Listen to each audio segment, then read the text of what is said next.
On est à Kyoto, au pied du studio 1 de Kyoto Animation, KyoAni pour les intimes. Le magnifique Violet Evergarden, le très mélancolique Clannad, la douceur Yoka ou encore le chef-d'œuvre Silent Voice, c'est bien au sein de ce bâtiment que la magie opère et dans lequel finalement on n'aurait jamais cru qu'une telle tragédie allait se produire. Car en ce 18 juillet 2019, les 70 personnes présentes dans le studio vont voir leur destin basculer à tout jamais. Et ce, à cause d'un homme n'ayant comme seule motivation la vengeance. À 10h30, notre antagoniste débarque avec 40 litres d'essence et asperge tout le tour du bâtiment, sans oublier les issues de secours. Des employés l'ayant remarqué essayent de l'arrêter, mais ils se sont aussi retrouvés aspergés d'essence et malheureusement, il était trop tard. 10h31, l'homme crie « Shiné !» et allume son feu.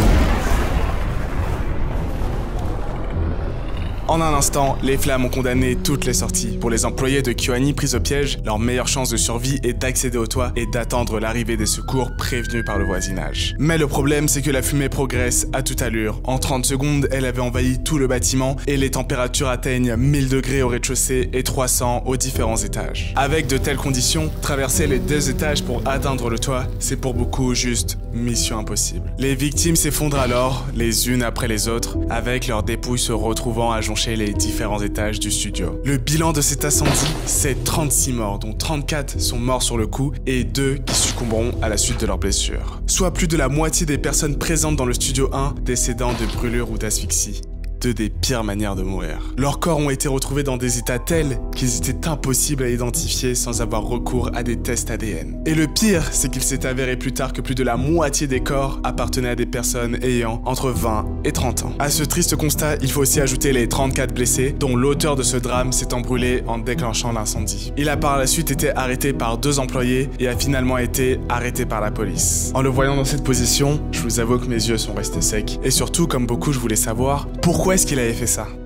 L'homme en quête de vengeance. Né le 1er mai 1978, Aoba Shinji a une enfance des plus normales, avec son grand frère et sa petite sœur. Mais sa vie va basculer à l'âge de 9 ans lorsque ses parents vont divorcer, avec comme principale raison le fait que sa mère a été fait battue par son père. Suite à cela, Shinji devra emménager avec son paternel et il n'aura pas la meilleure des adolescences. Avec un père violent et sans emploi, Shinji avec ses frères et sœurs vivront désormais dans la pauvreté et l'humiliation. Par exemple, il forçait ses enfants à rester nus dans le balcon en plein hiver. Donc la violence, qu'elle soit physique ou morale, fera partie intégrante de son quotidien et amorcera petit à petit ses troubles mentaux. Sur le plan personnel, Shinji disait entendre des voix, et sur le plan social, il n'arrivait pas du tout à s'intégrer à l'école, le menant à avoir des périodes de déscolarisation par moment. Sauf qu'à l'âge adulte, la situation de Shinji ne s'améliore pas vraiment. N'ayant que le bac, il n'a pas d'autre choix que d'avoir des emplois précaires. Il bosse pendant 7 ans dans un combini, mais finit par démissionner suite à des problèmes d'entente avec ses collègues. Désormais sans revenus et avec une santé mentale détériorée, c'est là que les problèmes commencent. En 2006, à l'âge de 28 ans, il commet son premier crime en s'introduisant chez une femme pour lui voler ses sous-vêtements tout en l'ayant bâillonnée. Elle a dû finir traumatisée, la pauvre. Au final, Shinji se fera choper et écopera d'une peine avec sursis. Après ça, toujours plus isolé et seul, son voisinage le qualifie progressivement de sale, violent, agressif, instable, et son seul refuge dans tout ça, ce sont les jeux vidéo et les animés. Du coup, en 2006, comme beaucoup de weeb à l'époque, il devient fan de La Mélancolie de Haruhi Suzumiya, produit par, vous l'avez deviné, Kyoto Animation. C'est alors à ce moment-là qu'il eut l'idée de devenir écrivain, projet louable. Mais sa situation, toujours aussi catastrophique, le poussa à commettre encore un second crime où il décide de braquer un combini à main armée. Heureusement, cette fois-ci, il n'y a pas de blessés et pour le coup, il sera condamné à 3 ans et demi de prison ferme. Il profitera de son séjour en prison pour écrire son chef-d'œuvre qu'il achèvera en 2017. Fier de lui, il soumet donc son manuscrit au concours annuel de Kyoto Animation, mais ne reçut finalement aucune nouvelle de leur part. Ce serait donc ça le motif de la vengeance de Shinji, l'ignorance de KyoAni envers son chef-d'œuvre? Pas exactement. Le 18 novembre 2018, alors qu'il regardait des animés comme à son habitude, il remarqua quelque chose de troublant dans le 5e épisode de Tsurune, produit par KyoAni. C'est un anime de sport des plus classiques où l'on suit des lycéens membres du club de Kyudo, je suis pas sûr de la prononciation. Kyudo. En gros, c'est l'art martial du tir à l'arc et nos héros vont essayer de remporter le tournoi régional.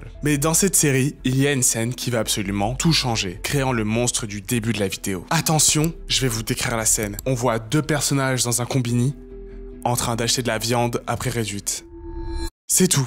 Décrit comme ça, c'est une scène des plus banales. Mais pour Shinji, c'était la preuve que Kyoto Animation avait rejeté son manuscrit pour pouvoir mieux le plagier. Et oui, lui aussi avait écrit une scène dans laquelle son héroïne va dans un combini pour acheter des produits en promo. L'obsession maladive d'Aoba pour KyoAni avait donc commencé, et il se met à chercher d'autres scènes prouvant que le studio l'aurait encore plagié. Vous voyez les bannières d'Amphree comme celle-ci ?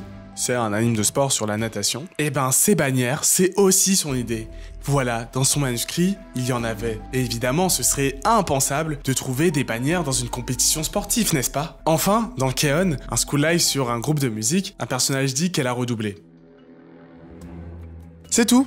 Et dans le chef-d'œuvre de Shinji, un prof avertit son élève que si elle continue comme ça, elle va redoubler. Oui, ces 3 scènes des plus anodines auront suffi pour nourrir la rancœur de Shinji envers le studio. Et selon lui, ils devaient payer pour leurs actes. Faut savoir que quelques mois avant l'attaque, plusieurs centaines de menaces de mort sont envoyées au studio. La police a été prévenue, mais malheureusement, il aurait été impossible d'identifier l'auteur de ces lettres. Ce n'est qu'après la tragédie que le lien a été fait entre Shinji et les menaces, même si rien n'a pu être formellement démontré. On est maintenant 3 jours avant l'attaque.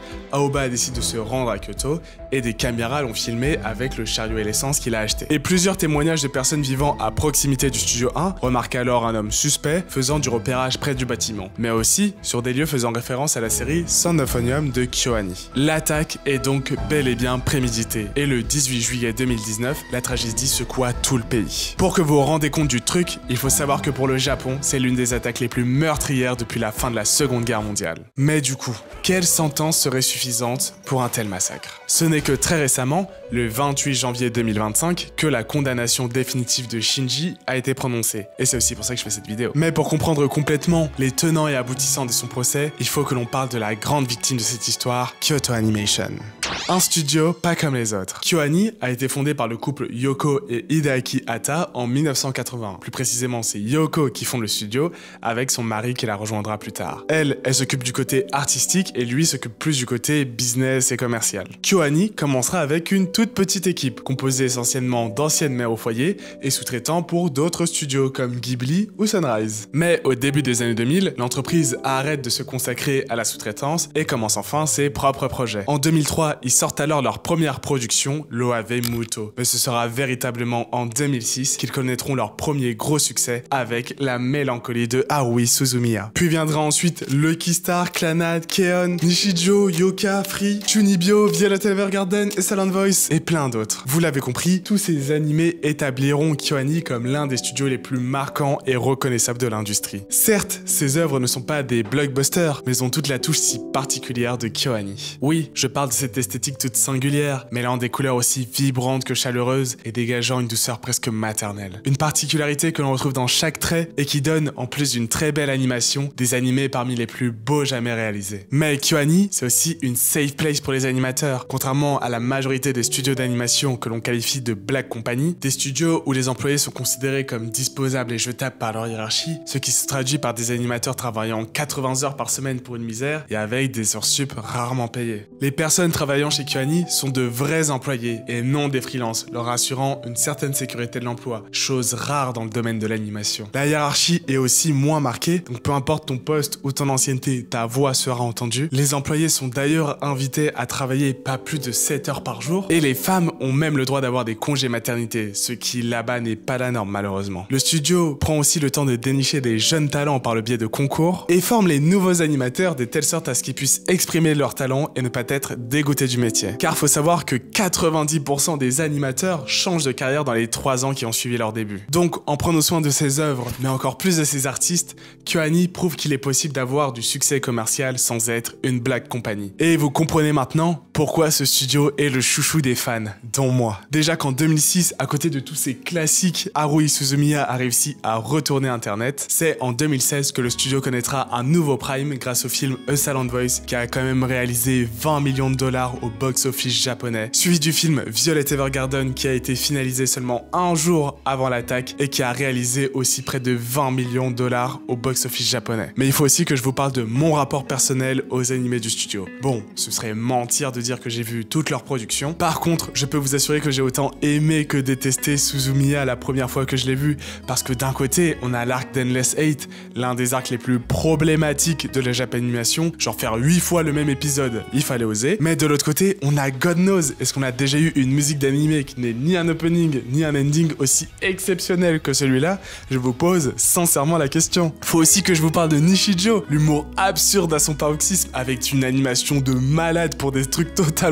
banals. Il y a quand même une scène où le proviseur de l'école se tape un 1v1 contre Anser. La scène est à mourir de rire. Comment ne pas aborder Chunibyo, l'une des premières romances que j'ai regardées, ou encore Yoka, qui est à l'origine de mon AMV préféré sur la musique Magic Wave de Tatsuru Yamashita, le dieu de la city pop, rien que ça. Et c'est là que l'on voit tout l'apport esthétique de KyoAni, parce que si je n'avais pas été intrigué par ce visuel si particulier, je n'aurais peut-être jamais découvert ce monument de la musique. Est-ce que je regrette les 30 000 yens que j'ai dépensés pour avoir ce vinyle? Absolument pas. Et enfin, on a A Silent Voice. Oh là là, A Silent Voice, ce film mérite sa propre vidéo tellement il m'a touché, et spoiler, il y en aura une, mais pour faire simple, c'est une aube à la santé mentale, te faisant ressentir un cocktail d'émotions que tu n'aurais pas imaginé, en abordant des thèmes vraiment pas simples comme la dépression, l'anxiété, la solitude, les pensées suicidaires ou encore le harcèlement. L'histoire est portée par des personnages complexes et le tout est sublimé par une animation léchée et une bande son gracieuse. Perso, quand je l'ai vu, il est directement rentré dans mon top 5 de mes films d'animation préférés avec Your Name sorti la même année. 2016, c'était vraiment quelque chose. Vous comprenez maintenant pourquoi s'attaquer à KyoAni, c'est vraiment s'attaquer au cœur de la Japanimation. Et la réaction des fans le montre bel et bien. Dès que la nouvelle s'est sue, beaucoup de vidéos intitulées Thank You KyoAni ont été publiées. Dans celle-ci, la personne exprime tout l'amour qu'elle a pour ce studio et ses productions. Et sur place, des milliers de personnes sont venues déposer des fleurs près du studio. Une association locale qui a demandé aux fans de réaliser 1000 grues pour KyoAni